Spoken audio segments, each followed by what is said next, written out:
The British district officer Frank Hives once had a terrifying time at the government rest house in the Bendy district, which was built on a site cursed by a Dibia.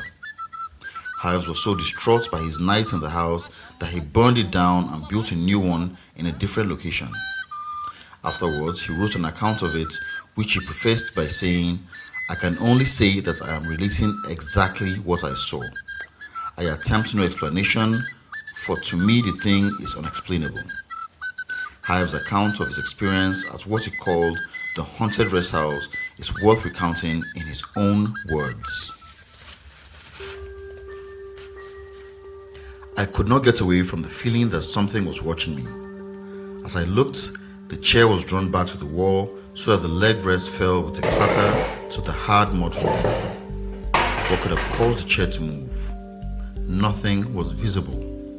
Then the table was suddenly moved to one side as though some invisible hand had dragged it, and the chair toppled right over. At the same time, the eerie feeling returned, together with what I might describe as a sense of some impending horror that sent cold shivers down my spine.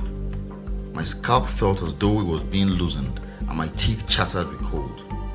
I sat there petrified, utterly unable to move hand or foot, in expectant terror. I saw something move just outside the opening in the veranda wall where the stench was coming from. The first thing I saw was what I took to be the head of a very old native. Then the rest of the body appeared, crawling very slowly on hands and knees and not making a sound.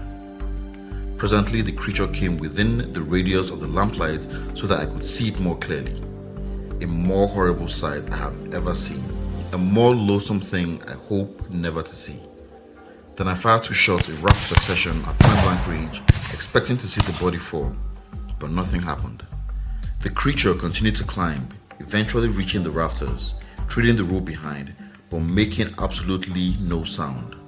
I then stood up, reached out until the muzzle of the revolver was only 3 or 4 feet from the mark, and fired again.